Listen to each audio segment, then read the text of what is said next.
pwede mo call ba kay tagas pa naman na baril ang mututok sa imuha. Dapa. Na illegal, yung na ang atrato nila. Naalan pa mag-inanak ko sila ng mga terorista na sila. Kaya kaabi na kung nasudlan dyan ng terorista ang maong building.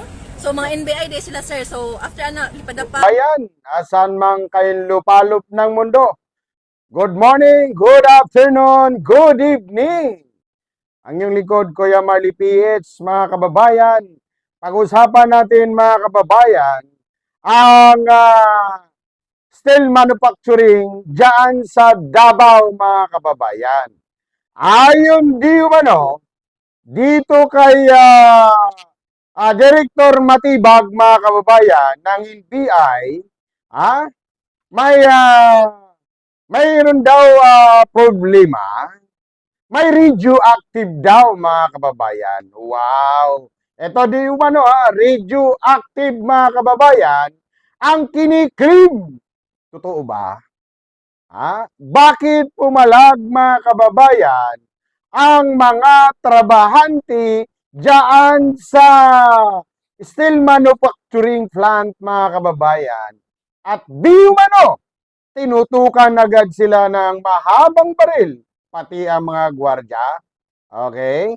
Totoo ba ito ang lumalabas, mga kababayan? No?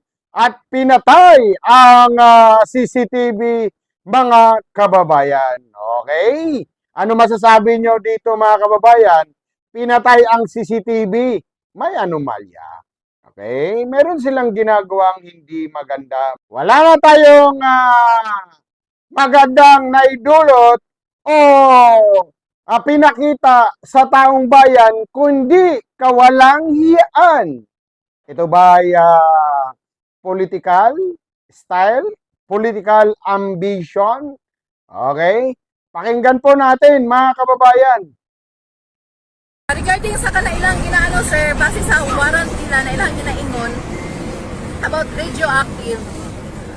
Tanan employees sir, ato na time nag-scan nila is nag-negative sa radioactive. Bot pasabot, wala okay me. Wala sir, diretso ang tanan, surprise ang tanan. Tanan na nasa sulod. Naapil pagani ang walay labots na na mga employee, mga supplier lang, mga driver na apil. Okay, kita nyo?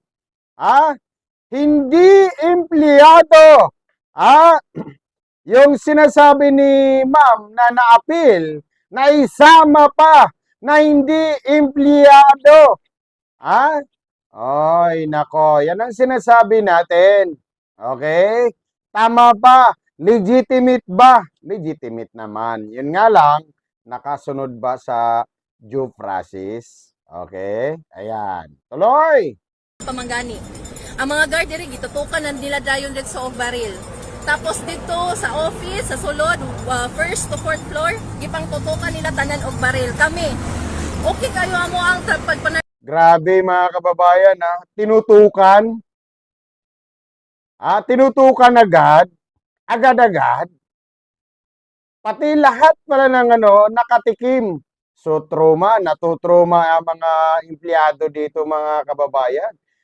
Steel manufacturing dyan sa Davao. Okay, na-trauma ito. Siyempre, hindi ba naman matruma yan talagang tutukan pa naman. Which is, yun talaga ang ginagawa ng mga ni Director Matibag. Kasi may napanood din akong video nung time na yon na ito ay huli nila si Senator Bato. Aba, nung napanood ko ito, mga kababayan, nako, talagang pa yung mga bodyguard niya talagang umaksyon na. Umaksyon na dumukot, mga kababayan. Kitang-kita yon sa video, mga kababayan. So, anong pinagkaiba? Same din ang ginagawa nila dito sa steel manufacturing employee, mga kababayan. Okay. Trabaho sir, wala gihimong dautan, mga papel ang naanamo dito, kaamong i-process, bayad sa mga supplier. Karon sir, ang nahitabo Daing kagintahon mi, pwede mo cool ba kay tagas pa naman na baril ang mututok sa imo Correct. ha. Dapa. Na illegal, yung na ang atrato nila. Naalan pa maginan ako sila ng mga terorista na sila. Kaya kaabi na kung nasudlan dyan ng terorista ang maong building. So mga NBI day sila sir. So after Okay, tayo nyo. Wala kagad nagsabi pala na NBI sila. Ayan, napagkamalan pala talaga sila na terorista mga kababayan. At hindi pala kaagad-agad nagpapakilala. Okay? Ayan ang nagiging problema. 'Di ba? Hindi kaagad pala nagpakilala na sila ay NBI. Wala bang ano ma'am? Wala bang nakalagay sa kanilang body na NBI sila? O hindi nakikita mga kababayan. Naku, patay tayo diyan. padapa. Walay proper communication nga. Walay proper na communication. Actually, Aray sir, mo. na isa na trabahante ang nag-ingon sa ilaha na, sir, pwede day na mo ano mo dayon without ganang inspection first. Tama, wala nag-inspection, na dayon violation. Tama, questionable. Wala Tama po. O, di ba dapat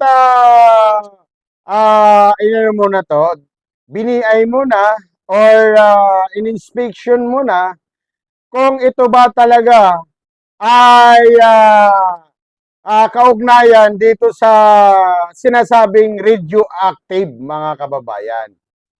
At meron pang sinasabi si Director Matibag na yung mga gumuho daw na mga building nung nakaraang mga lindol ay galing daw sa Davao Steel Manufacturing. Di ba? Anong ibig sabihin nito mga kababayan? Political strategy ito mga kababayan. Oh, sinabi na nga nila, hindi pa nga na-check na laboratory kung ito ba ay may kahinaan ang kanilang produkto.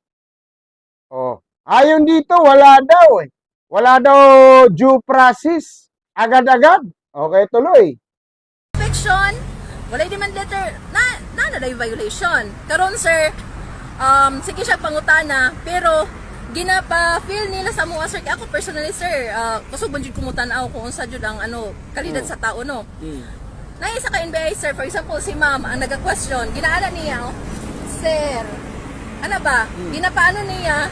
Ya, usa ang feeling namo ato sir. Gikan pa mi gitutukan, kol ba kayo mi? Para sa ako sir no paganaon ko, fret na to para sa tuwa, sa kuha ba? Oh, nausa ba na? Sir, hilom na? Oh, ayaw na istorya, ayaw na pangutana. Ano ba ang gusto niyang ipaano? Sumoto siya sir, mo to ako mga nabantayan. So ako lang tiniingon ako mga nabantayan ha. Gibasahan di wara, takot ato. Summary lang to na about radioactive daw. After atong ipagawas mi. Ipagawas mi maliban sa mga nagdumala. Pero sila Pagbaba na mo, i-off na ang shutdown na ang CCTV. So Oh, mga kababayan dinig natin na sinapdown ang CCTV ayon dito kay ma'am. Ano ang thinking? Ano ang mga balak nila mga kababayan? Di ba? Kung sila ay transparent ang kanilang operation, bakit kailangan nila i-shut down ang CCTV? Ano ang mga nawawala? Ang dami palang dito. Ang dami palang ikakaso dito mga kababayan sa kanila. Dahil after nila, gumalaw at walang hindi pinapagana ang CCTV, ito po, pakinggan natin ang paliwanag ni ma'am.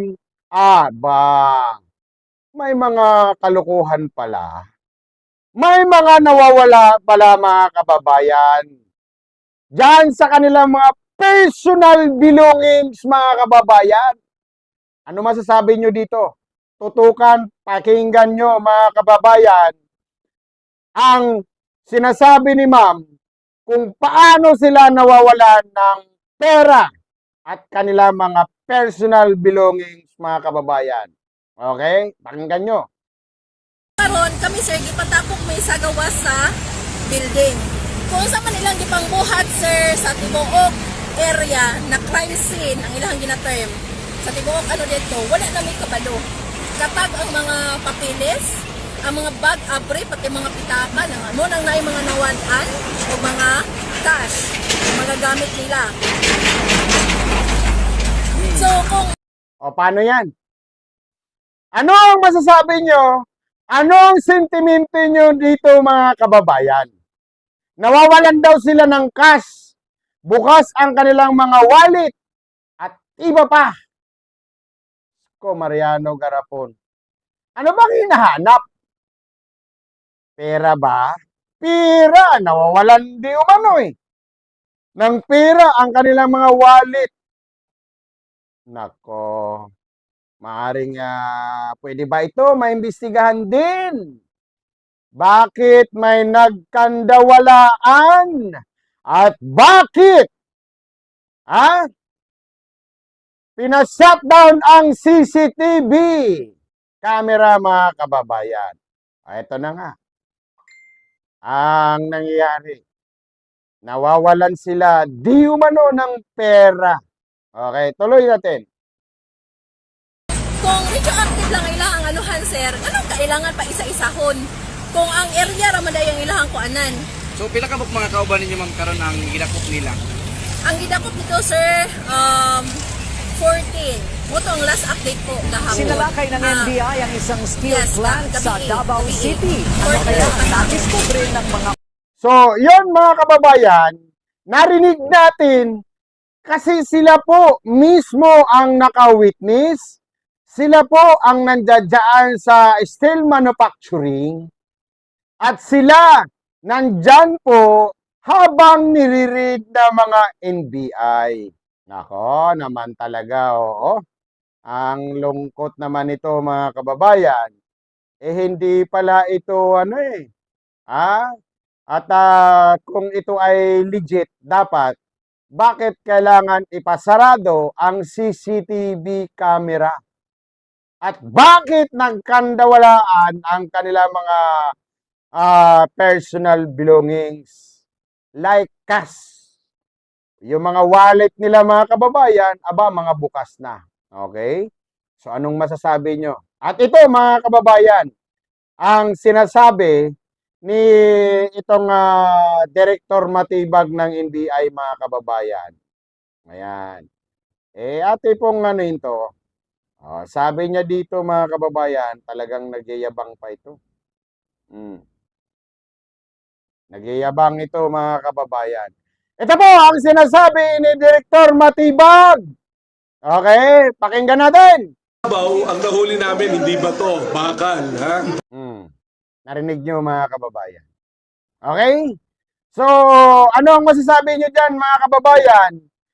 Sa mga pag-read ng NBI at di umano ay radioactive.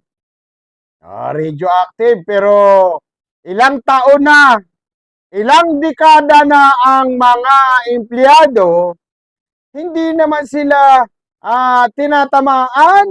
Ano masasabi nyo mga kababayan? Okay? Thank you so much sa inyo lahat mga kababayan.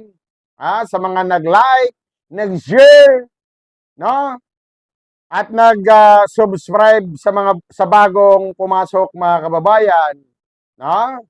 Maraming salamat at sa mga silent viewers, maraming salamat sa inyo. Team Ripley, thank you so much sa inyong lahat mga kababayan. Ang iyong lingkod, Kuya Marley PH. I love you all guys. Peace bomb mga kababayan.